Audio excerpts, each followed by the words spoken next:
G'day guys and welcome to another video.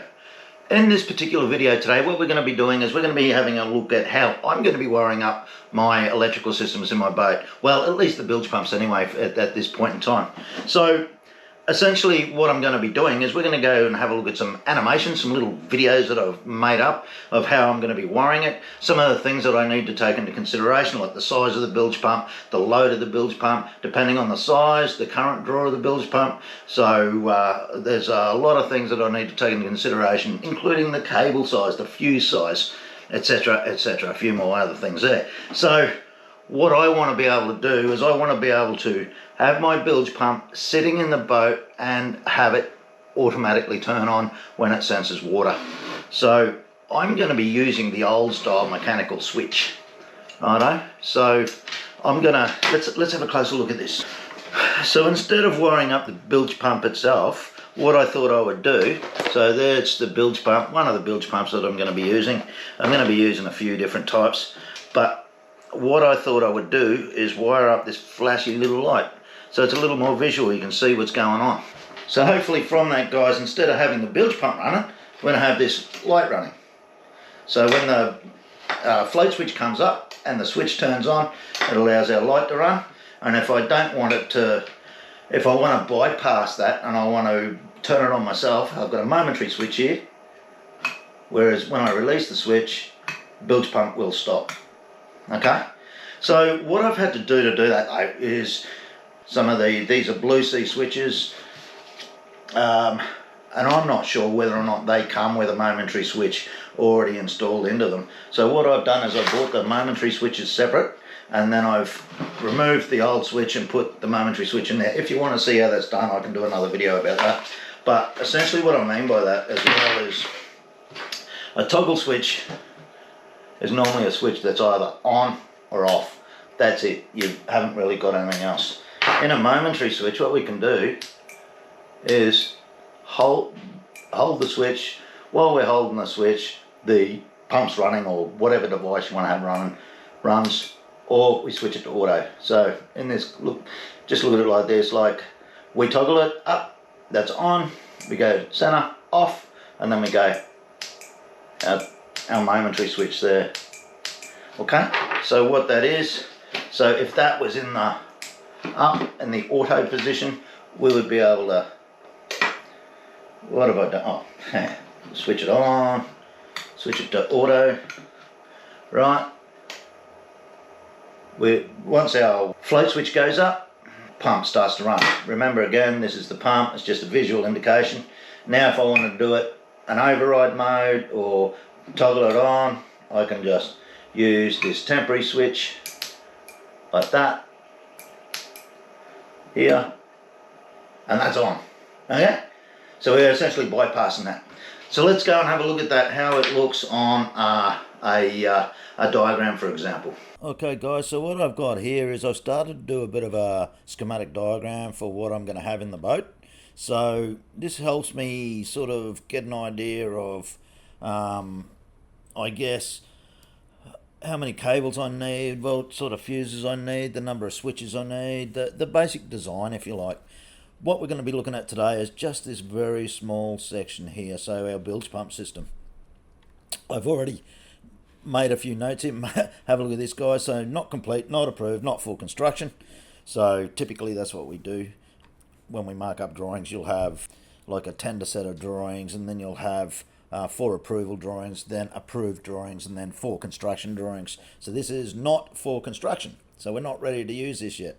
So you can see down here, give you a little bit of an idea of what I'm going to be doing in the future, is I've got a cable schedule that I've started here. Now this is not accurate, it's not 100% finished, it's not complete as per this, but I've got my Victron multi-plus system that I've got to finish off. I've got a circuit breaker that I'm going to be changing over. We've got some Garmin, what am I using, 8412s is the system that I'm going to be going with. Our bilge pump system, we've got a stereo, obviously a drum winch, sonar. So we've got the flybridge up here. Anyway, look, I'll go into a lot of that in a lot more detail later on, because like I said before, this is not really finished. I just wanted to show you what we've got coming up.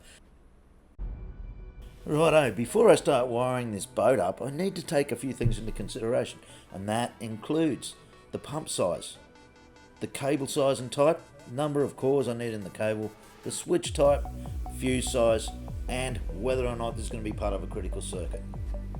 So when we start to look at the pump size, we need to take a few things into consideration, and that'll include litres per hour, gallons per hour, how much it's going to pump out, what the current or the load is going to be, our cable size, our fuse size, and all of those sorts of things.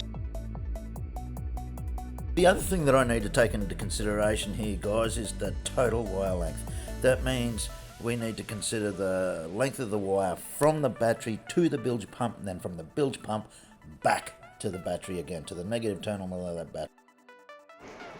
This little chart here is available online, and it shows you the overall cable length, the load and current, and the cable size that you need. Really easy. Okay, so the next thing that I need to think about is the fuse size. The thing that I need to remember is I'm trying to protect the cable to the device and not the device itself. So that's very important. The lucky thing for me is the fuse size is all written in the installation manual of these rule pumps. Very, very simple, very straightforward. So it basically says here for a 12 volt system, for my 360 gallons per hour pump, I need a 4 amp fuse, 500 gallons an hour, that's still 4 amps. Okay, that's a bit odd. 800 gallons an hour, 3,028 litres is 7.5 amps, and 1,100 gallons is 7.5 amps. There you go, nice and easy. So what actually happens in the auto mode? So we've got our little auto switch over. That's that switch, okay? That's auto, and what it does now is it relies on my little float switch here to turn our bilge pump on. There we go. Water drops down, water level drops down, all the water's pumped out, and it turns off again. Switch it on, you can hear the switch clicking there. Hope you can hear that. Click, click, click, click. On, off. So that's auto. So it goes through that switch, through this switch to the bilge pump itself. Okay, so that's basically our auto mode. So what happens though if we want to turn our pump on without having this switch up or on? What we've got to do is we've got to effectively find a way to bypass that switch. This one here. So what we're doing is we go to the on mode, and we've got another switch that's essentially bypassing this float switch itself. So it no longer relies on the float switch to come up and to operate. Alright, it's pretty much as simple as that.